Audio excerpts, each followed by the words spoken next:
As we start this presentation, you may find that you're one of the many people that really have a hard time seeing the importance of spending a whole lot of time preparing for the possibility of disaster.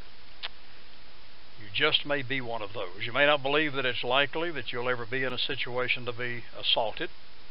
And guess what? You're right. However, we find that as we interview people who have become victims, that most of them had the same sort of denial just moments before they were assaulted. In other words, if you've been walking in the park and someone told you that, you know what, you may be assaulted. There's some deep, dark woods that are close to where you're walking, and there's a good possibility that you'll be attacked. You would say, nah, not me. I doubt very seriously that it ever happened. Now, because people, some of the victims that we've interviewed, were not aware of an impending threat, and then suddenly the attack came, they moved quickly through a progression of emotions, and I want to present those to you. The first one is surprise. That doesn't make any difference whether you're driving peacefully along a city street and all of a sudden a car pulls out in front of you, or maybe you're riding your motorcycle and a lady or a man, as far as that goes, looks at you and then pulls right out in front of you.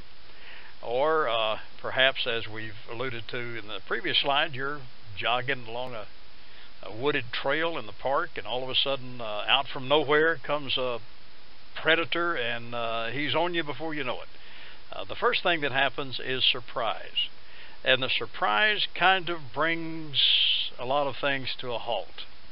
And then even in the midst of the attack, you may be denying that it's even taken place. There may be just an awareness or a subconscious concept that this doesn't happen to me, this happens to other people. Well, when the denial comes, if it goes deep enough and you're not able to recover from the surprise, then panic is the next thing that sets in. It sets in because you're not sure of the outcome. The person has told you to not scream. Maybe they've put their hand over your mouth or over your throat. They have put a knife to your throat. And so now then just absolute paralyzing panic sets in. And what this does is drive a person many times to the point of ultimate safety, and that was in your mother's womb. And so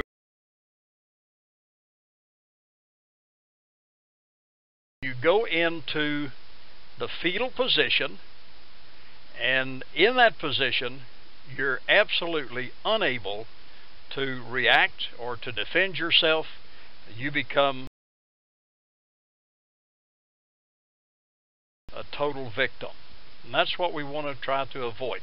I just, by way of introduction, might present a few of my credentials to bring this information to you. I'm a graduate of the State Police Academy. I've been to a number of FBI field training schools. I have taught the Texas Concealed Handgun class, one of the first instructors, or went through one of the first classes when the Texas Concealed Handgun license process came out.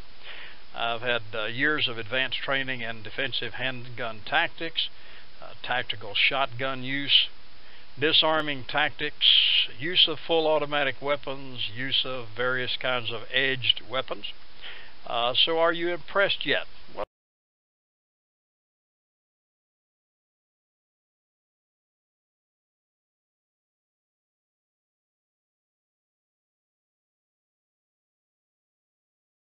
it doesn't matter, because as we mentioned in the introduction, all of this has no value if you aren't trained in spotting danger as it approaches, and then skilled at taking the appropriate action before the attack takes place, so you're not a victim. That's the subject of this class, threat awareness.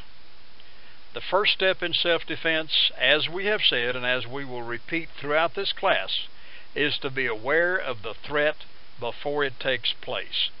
Now, in order to accomplish this and move into a psychological level where you're intuitively aware of a threat before it takes place. It has to be a lifelong endeavor. It can only be self-taught. You can't go to a class and take a 10-hour class on a Saturday afternoon and walk out and all of a sudden you're intensely alert of everything that's taking place within your zone of defense. Doesn't work that way. Now, I'm going to briefly tell you a story about Jane, and this is in detail in my book on threat awareness. But in the story, we find this individual named Jane. It's about Christmas time, and she's going shopping at New Mall. She hadn't had a chance to do any shopping there because of her job, and now then she's going to shop for her husband and her son. As she drives up into the sporting goods store where she intends to begin her shopping, her mind is totally caught up in the request that she's gotten from her husband and her son concerning what they'd like to have for Christmas. So she finds her parking place and she goes into the store. She's living in what we call the white mode. She's thinking about what she's going to do. She's thinking about what has already been mentioned as far as gifts. She's not aware of what's taking place now in the present. So as she walks into the store, she briefly notices a sort of suspicious looking character standing off to the side. He's not really doing anything particularly, but he's just kind of standing off to the side. Looks like he's got something in his hand, and her thought immediately goes to a paintball gun. They sell paintball guns in this sporting goods store, and her son earlier in the summer had gotten involved with those, kind of a short-lived thing, but he had had a number of paintball guns, and that's kind of what they look like. So she doesn't pay any real attention to it and walks on towards where she's going. She's heading over to the hunting gear. Her husband enjoys hunting, and he's expressed some interest in some hunting clothes, and so that's where she's heading. And all of a sudden she hears a pop off to the side. It kind of startles her for a moment, but she just assumes that it's some promotional thing concerning some Christmas gift or whatever. But she notices that a lady right in front of her reaches up and grabs the side of her face, and her hand immediately turns red as she falls to the ground. Now she begins that first phase of moving into surprise and then into denial. Things like this don't happen in her life. She's never seen anything like that. Some things on television she's heard. She's heard some news broadcast about certain things that have taken place in other parts of the country, but certainly not involving her. As she moves on kind of in a daze, a little bit of surprise and maybe shock moving in, she hears another pop. This time she notices off to her right-hand side a young man grabs his chest and he sinks quickly to the ground. Now she realizes something is wrong. People begin to scream and run every direction. And even though at some level in her psychological makeup she realizes that this is not a promotional stunt, this is not people shooting off paintballs and so forth, but something very, very wrong is taking place. But because she's not prepared and it catches her by surprise, she goes into the panic mode. She begins to run. And as she runs, trying to look over her shoulder to see where the person or persons who may be carrying on this activity are located, she runs into a wall. Totally unaware of her no situational awareness whatsoever. She hits the wall hard enough to daze her, virtually knock her out, and when she comes to her senses, there's a person standing over her in a blue uniform. He's a medic, and he says, "Are you okay? Have you been shot?" And still in a state of denial, she says, "Shot? What do you mean shot? Things like that just do not happen to me." And so Jane's story is very typical of the response of most people that would be involved in a situation like this. Now, from this story, we can learn a number of things. There are 4 levels of response, and we've talked about this in the presentation of the story. There are 4 levels of response that will make you a willing victim. The first one is to be unaware of the present. Your mind is caught up either in a past event or in a future event. You're locked in time, in another time dimension, if you please, other than the present. And the present is where things are taking place. Things that have happened in the past have already taken place, and not much you can do about it. Things that are going to take place in the future, you don't know anything about. No point worrying about them. So if we're going to be aware of any threat that's going to take place around us, we're going to have to learn to live in the present, in the right now. Now, as we've indicated before, the result of something taking place when we're not in the present, we're not aware of what's taking place within our zone of defense, the result is surprise. And this is followed by denial, as we've already mentioned, and finally terror that results in panic, and then finally hopelessness. It drives a person into the fetal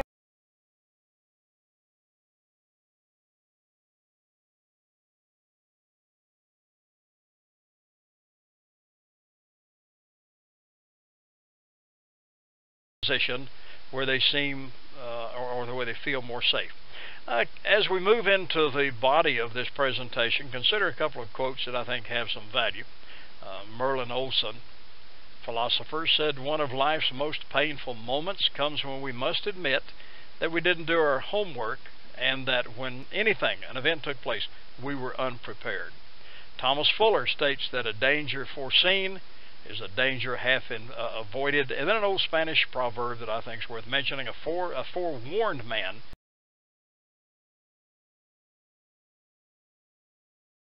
is worth two men.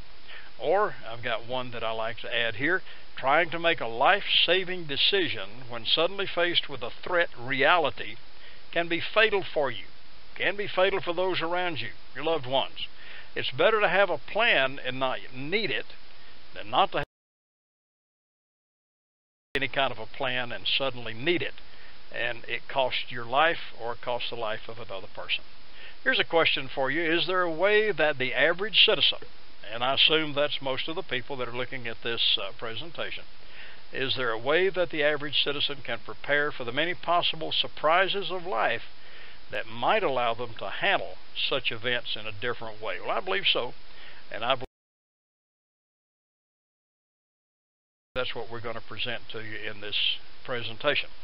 Based on what has been presented, would you agree that effective self-defense begins not with learning karate or kempo or learning how to effectively use a handgun or whatever?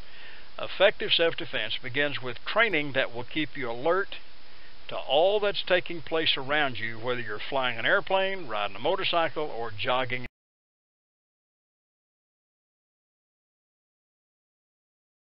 park at night. Now, what happens when we move into normal self-defense training? Let's say that you become aware that you need to get some kind of self-defense training. You really don't have a lot of ability to protect yourself, and normally, not all the time, there's some fabulous schools out there, but normally self-defense training will involve hand-to-hand defense of some type called empty hands defense. May move from there to soft weapons, which are non-lethal. This may be things like stun guns or tasers or such things as that. And then move into hard weapons, which are guns, generally handguns, possibly shotguns for home defense. And these are designed for deadly force, for taking a person's life.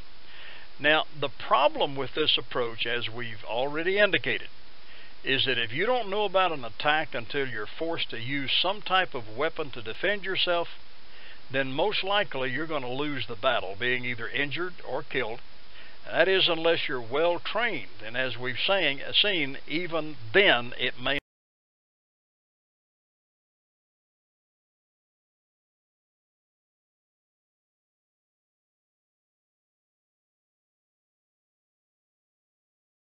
not be enough.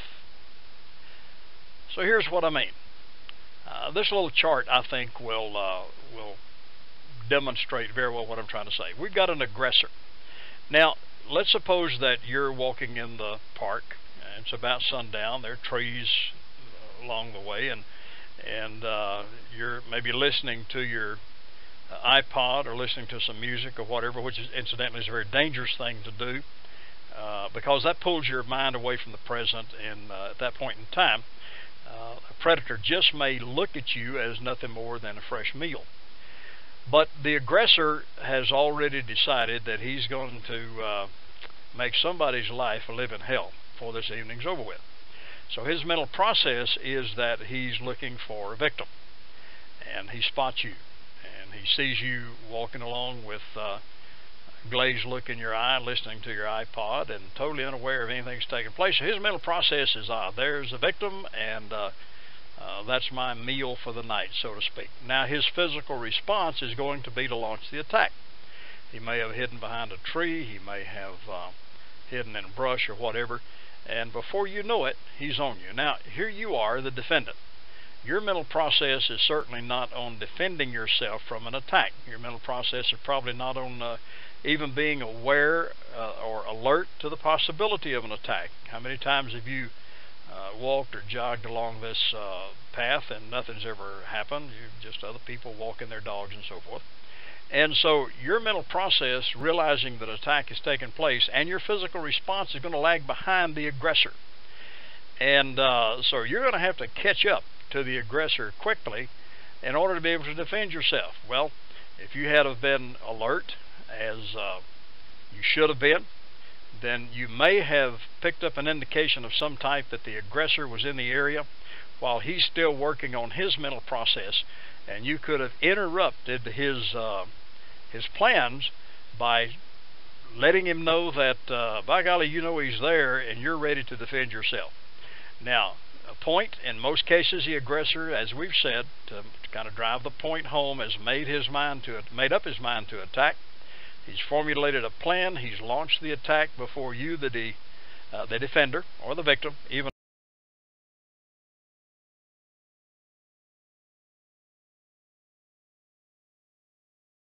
knows an attack is in process.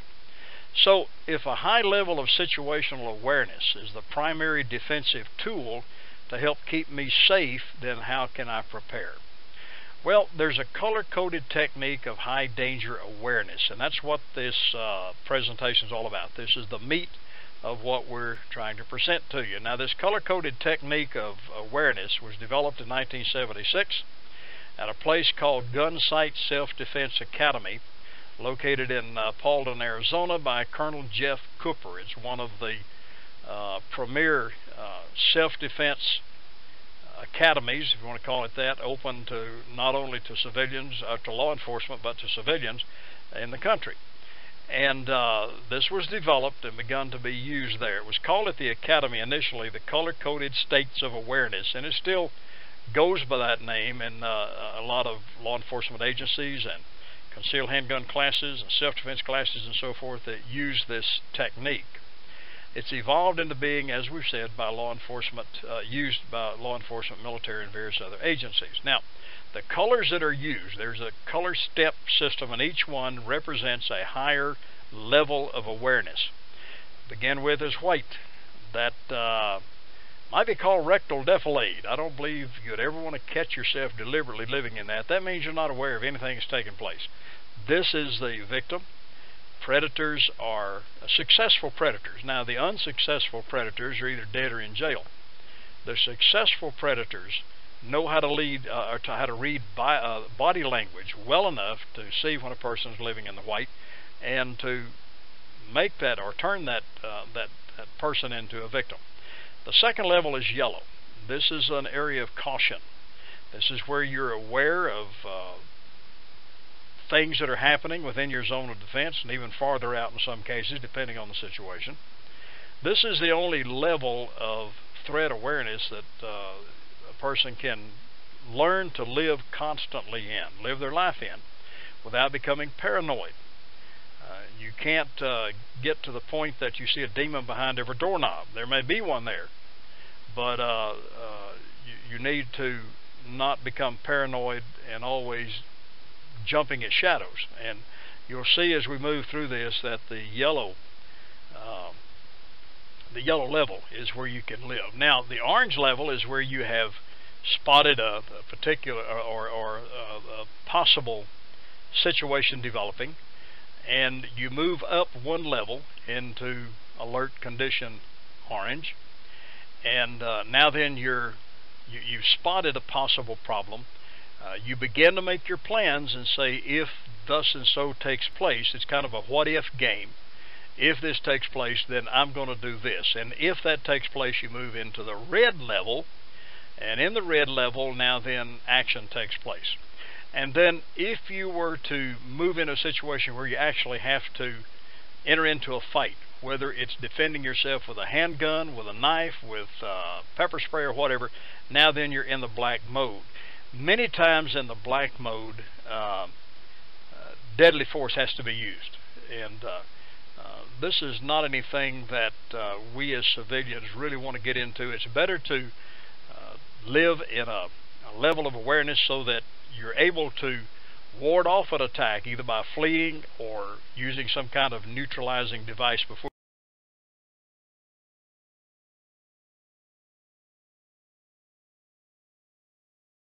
you get to that point. Now, there's some preemptive points that we want to talk about in order to make this more understandable. One is the law of expectancy. Let's suppose, in order to understand this, let's suppose you're riding down the road on your motorcycle and you see a car about to pull out of an intersection right in front of you. You've got the right of way. This person turns and looks directly in your eye, makes eye contact, and pulls out in front of you anyway.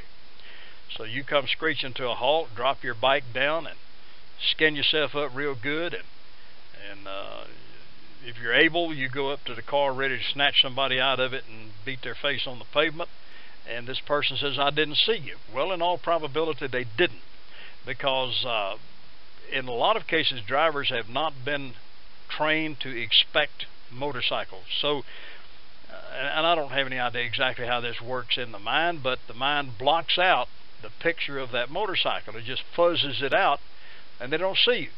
And the same can happen in other areas, but we only see what we expect to see. This works into the area of just a general attack.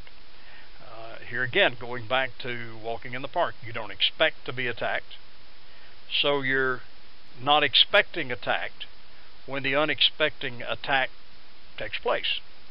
And we're not ready for it. So the law of expectancy works in that way. Now, something else called the law of probability. What's the probability of you being attacked while involved in your everyday activity? Let's say you go to Walmart and go shopping. What's the probability of some nutcase coming into Walmart and starting to shoot people? Well, it's very small. In the same way as you are walking in the park, what is the possibility of you being attacked? Pretty small. You'd have to take a lot of things into consideration: the location, the time of day, number of attacks that have been in that kind of a environment. A lot of things goes into it. So that makes the law of probability very small. But there's another law, the law of possibility. And in the law of possibility, every time you stop at a traffic light, as the example I've listed here, there's a 100% possibility that you could be carjacked. Remember, the probability is small, the possibility is 100%. Every time you go jogging in the park, the possibility of you being attacked is 100%. So what do we have to do? We train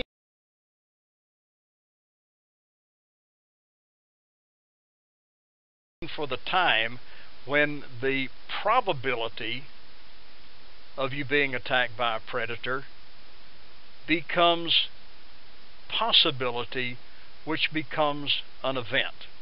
So to recap what I've said, the probability of being attacked by a predator, based on statistics, very small. The possibility of you being attacked during your lifetime is 100%, and any given event, it's 100%. And so the reason for you seriously considering any kind of training that would help you become more aware of your situation so that you can ward off an attack is important, simply because of the reality that there are those times when probability becomes possibility and an attack takes place. So we must train for those times.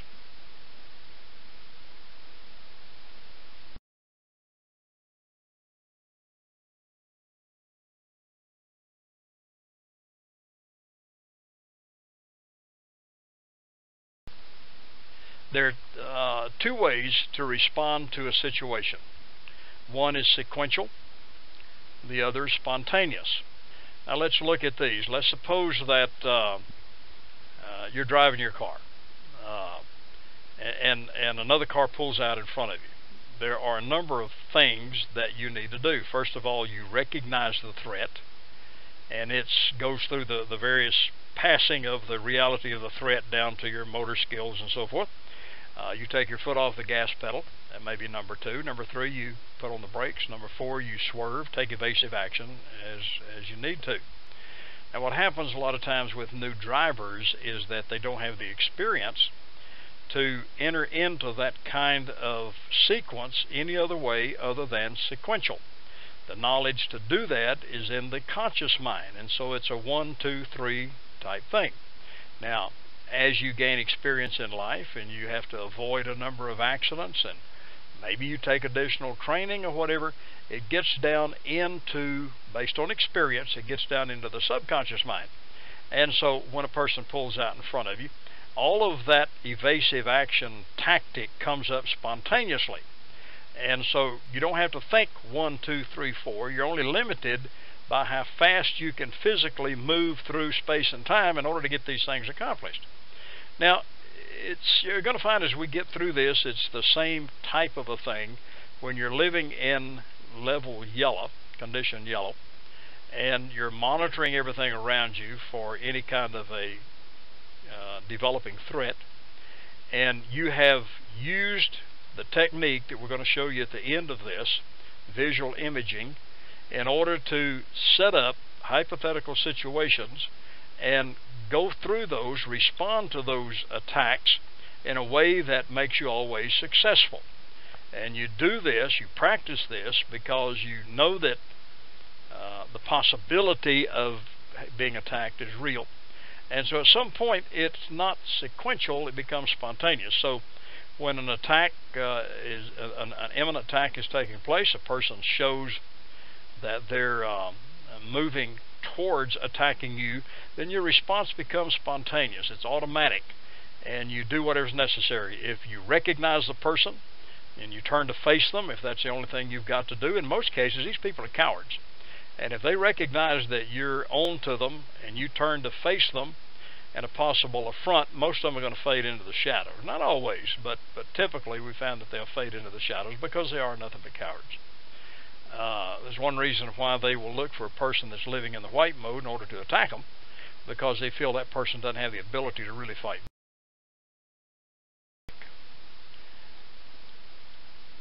The sequential comes as 1, 2, 3 to kind of recap. They flow out from the conscious mind, as we've said. The spontaneous reactions are brought up from the subconscious mind in parallel. Can be accomplished through practice, and really that's about the only way I know to practice these type things. Now, let's look at an overview of the color-coded threat awareness levels. White, we've talked about that. That's the lowest level. This is living in the past or in the future. You're not aware of your environment. You can easily be spotted by a predator as a potential victim. And just as a note, relating back to something I've already said, one sure way to get targeted is to walk along using a cell phone.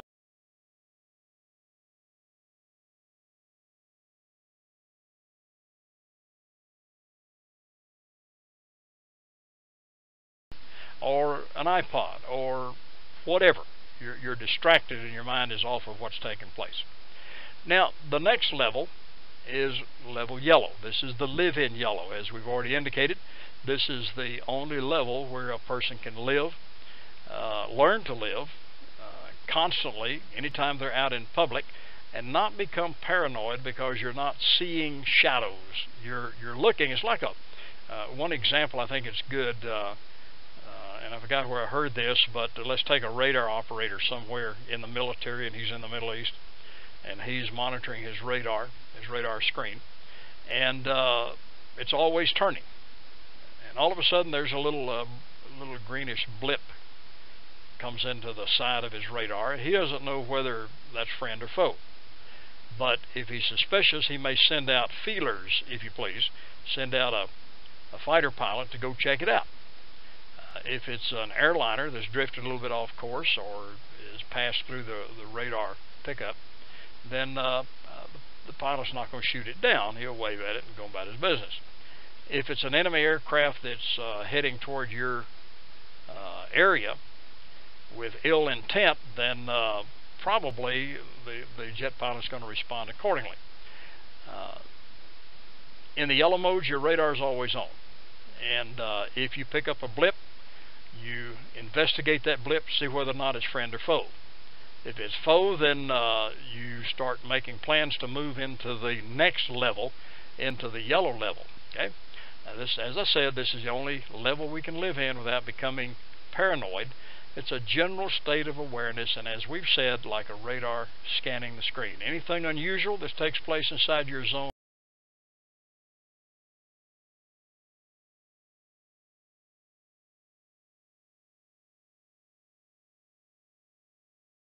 defense is noticed. Now, the what if level, the next one, is the orange level. In this case, we have been living in the yellow level of awareness. We picked up something. Maybe we've gone into Walmart and we noticed some sleazy character that was pacing us. This would be more applicable to women, I think, than a man, and in most cases. But at any rate, an individual is pacing you, maybe one lane of cars over. You notice him, kind of an unusual-looking person. As you're in Walmart, you notice a couple of times he's an aisle or so or down the aisle from you, and he's kind of glancing your way. So now then, you're in the yellow mode, and you start kind of tipping into that orange mode. As you walk back out to your car, you notice that he once again is pacing you. What do? You go into orange. Now, your orange reaction may be to turn and go back into the store and report the situation to the manager. They may or may not do anything about it. Another may be to get in your car, and if he approaches you in your car, now you move into red, and you have to have made up your mind based on your experience whether or not you tell him, "Scumbag, I will blow your head off if you get any closer to me," or whatever kind of reaction you want to take in order to try to ward off the attack. But the main thing is let him know that you know he's there and that you're ready for anything that he might choose to do. The ideal thing would be to beat a trail to your car, get in it, and just a little side point, if you notice that he gets in a car and gets behind you, drive to the nearest police station. Don't go home so that he's got your address, but go to a police station and report the thing to them. And then as you leave, after the report, if that's all you do, at least you've started a paper trail in case later he shows up at your house and you have to empty your shotgun into him, then you've got a good paper trail started.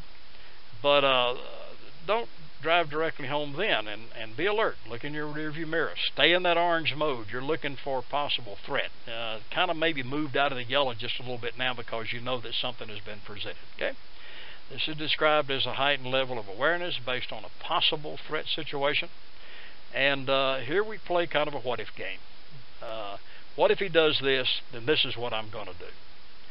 And if you make a defensive plan and the threat materializes, don't alter your plan. If you have said, if this develops, this person does this, then I'm going to take this reactive action. I'm going to get my car and drive off, or I'm going to I don't know, in your state you'll have to check it, but we have a law in part of Chapter 9 of the Texas Penal Code that says that if you feel threatened and you feel that a person intends you harm and the evidence is there, as a person approaching you or shows a weapon and tells you to get in the car or whatever, and you're armed, you can display your handgun as a defense against any possible further action. And simply tell them that I am armed and I will use my gun on you if you take one more step toward me or pull a weapon. And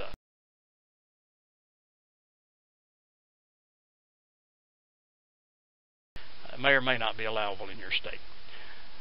The next level is flight or fight. This is level red. Now then, you've picked up some kind of an impending threat in the yellow mode.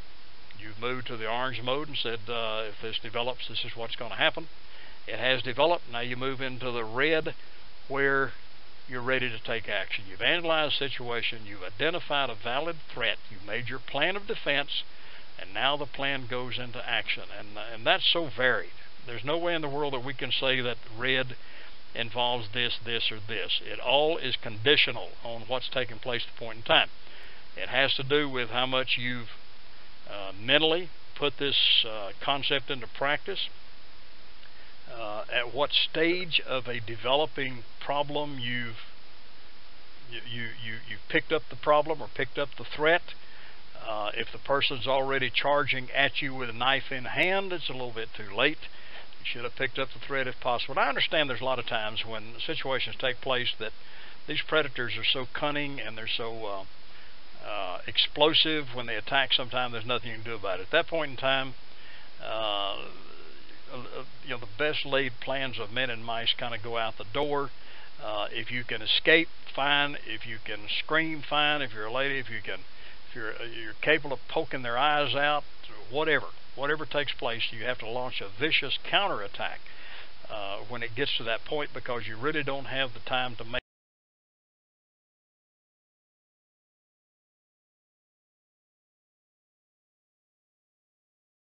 any other plans. Now, in this mode, in condition black, the fight's on. Now, let me give you an example. Let's say that you're a squad leader in Iraq, and you've been told that a certain building out there in front of you houses some bad guys, and so you're approaching with your squad cautiously, and you don't see anything yet, but boy, you're on high red alert, ready to go, guns on the ready, safety's off, and so forth. And all of a sudden, the gunshot rings out from behind a wall or somewhere, and your point man drops, been shot. Now then, you open up with everything there, and your idea is, if you do this right, you're not going to pick your targets. You're going to destroy everything inside that building. You don't know who's a bad guy and a good guy, and so you go into black ops, and you wipe out everything that slithers, breathes, walks, whatever in that building until nobody's shooting back. And I know that we get into some of this politically correct crap and try to fight wars from a politically correct stance, so that we try not to hurt anybody or hurt anybody's feelings or offend anybody by criticizing their religion or their worldview or whatever. When you're in war, there's times when this is the only mode that you can get into, and you deal with the situation in a way that neutralizes everything. Now, in the civilian realm, the untrained victim, sometimes this means a state of terror and panic. Here's what I mean. And this can happen in law enforcement. You're moving along in white, maybe as a policeman delivering a warrant for failure to appear on a seat belt citation or whatever, not expecting any problems. So you're in the white mode, thinking about maybe going on vacation or a coffee break or whatever. As a civilian, you may be moving in white. You got your handgun, you're a concealed handgun license holder, and you got your handgun somewhere on you. Maybe you forgot where you put it. That happens a lot of times. And all of a sudden, you're under attack. You don't have time to go from yellow to red, or yellow to orange to red, and then to black. You go immediately from white to black. And like I said, this has happened in law enforcement too, where the officers totally unexpecting what happens, and they jerk their handgun and just shoot.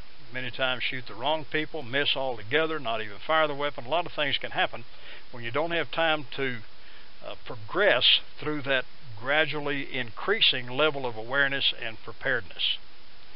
And that can be a bad thing. Here the fight is inevitable. You may not be equipped to win. That'll usually happen when all other options have been exhausted. Now things get ugly. Yeah, it's a lot better to stay away from that kind of an event. So how do I learn to live this way? Consider how the use of simulators, and I spent a good part of my life teaching aviation in big $20 million simulators, full motion simulators and so forth. And I think it's interesting psychologically what happens. Now, to be effective, the simulation must include action around the three primary senses of sight, and motion and hearing or auditory. Now, you get in a simulator, it's hard to use the sense of smell and taste unless you want to barbecue inside the simulator. That normally doesn't happen, but full motion simulators will give the sensation of motion and or have motion. They have visuals that look like real traffic and so forth out there, and then the sound of the airplane will be there. Now, just one example, but it has to be the situations have to be set up using these three senses: sight, feeling,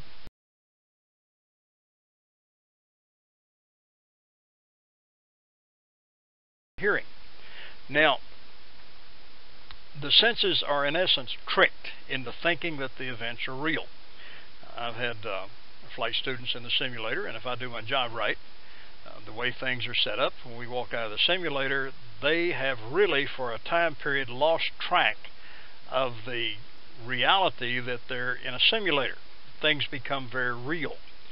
In fact, I've said sometime if we get through with a session and the flight crew has dry shirts on, then I didn't do my job. Now, the three primary senses are bombarded with information: the eye gate via the visual effect of the simulator, the sound gate via the sound effects, the audio, and the feeling gate via the motion. Now, that's all idealistic and sounds good, but it's effective because research indicates that the subconscious mind can't tell the difference between real events and imagined ones if they're set up properly. Now, with practice, this is what moves the response to the spontaneous level. As a person continues to go through these simulated events, and if it's true that the subconscious mind really can't tell the difference between real events and imagined one, and I think that's right in research that I've done in working on my college studies, that our ability to tell whether or not a remembered event, past event, is real or not depends on where we file it in the memory banks in our minds. And I think that's one thing that is a problem with people with Alzheimer's or people with that are paranoid schizophrenics. They lose the ability to tell the difference, and so past events become real events. Just a little interesting thing. Let's say your spouse, significant other, or whatever is walking up the sidewalk toward the house. How do you know that that is that person? Well, it's because you've seen them before, and so your mind pulls out a memory of that person, superimposes it over that individual coming down the sidewalk, and you compare the two and say, that's her, or him, or whatever. Suppose you had never seen this person walking down the driveway. They're a total stranger. You wouldn't know where they are or who they are. And then kind of see how that works. The people like paranoid schizophrenics and so forth, and I think in Alzheimer's, they forget where those comparative memories are.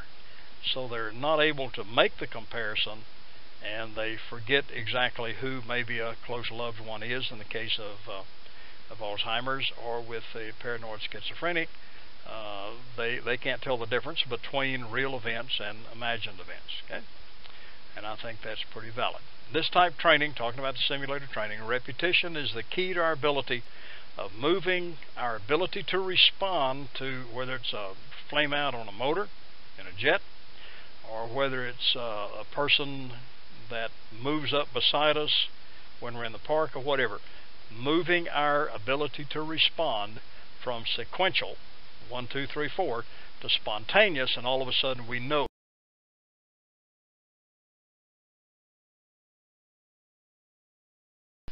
what we're going to do, and we can do it all in one swell swoop. So, most of us don't have simulators. I don't know if anybody's built a simulator that will help. There are some law enforcement training simulators that are very good at setting up life-threatening situations with banditos and so forth, where the officer can react and get some very good training. But you and I don't have capability to do that. So how can we develop this high level of awareness without a simulator? We can do it by impacting the senses from the inside rather than from the outside. Now, one example of this, how many have ever planned a hunting trip or a vacation or whatever, and you actually live or plan the hunting trip, plan the vacation or whatever while you're maybe sitting in your recliner in front of the fireplace? In the case of the hunting trip, you may kind of go into a relaxed position, and all of a sudden you begin to play out this scenario in your mind. You're walking up the hill, snow-covered hill. You walk up to a good spot overlooking a watering hole or whatever, and you sit down, and you can see the animal of your choice, of your dreams, walk up and sniff the air and take a drink, and you raise your rifle and look down the scope, pick out the animal and so forth, pull the trigger, and the animal drops. Well, there's no trophy to hang on your wall yet, but what you've done is increase your chances if you have this kind of a situation. If you get into a position where you actually get an animal in your sight, you've increased your chances of successfully bringing that animal down. Now, when you do this, you normally don't practice missing the animal. If you do, then you've increased your chances of missing the animal if you get a shot. So that's the way we do it. Now, this is called guided imagery. Now, we can use that to do exactly what we're talking about here. You can set up any kind of a scenario that you want. You need to get into a relaxed position and do it often. You can be the star of your own movie. What more fun can that be? You can be the hero, where you're in a situation and the bad guy comes along, and always do it first person. Don't see yourself out there somewhere. Do it first person, so that you're picking up all the effects of the sensory systems being involved in this activity, and make sure that you cause the events to be visual, of course. Hear the sounds of the activities that takes place, and then in your mind you can set up the motion, the kinesthetic motion, and set up some kind of a scenario where you have a person where you're under attack, or maybe another person is under attack, and you become the hero. But walk through the response.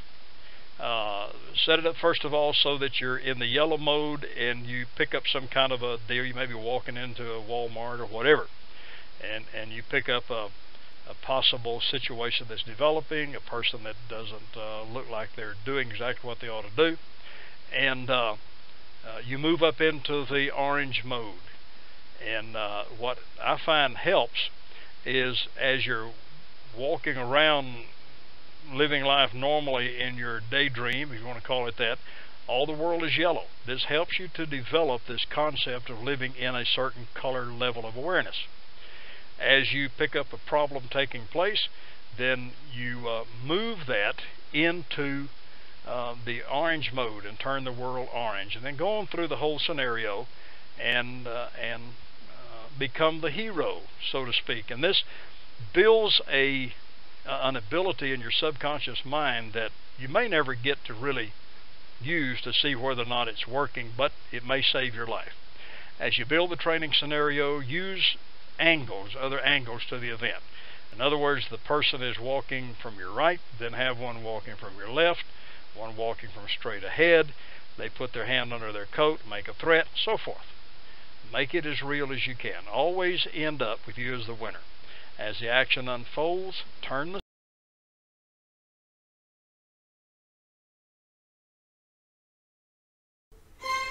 For the rest of the story, get your own copy of Threat Awareness as an Audible book from audible.com or iTunes, or go to Amazon and get your copy of the ebook or a hard copy.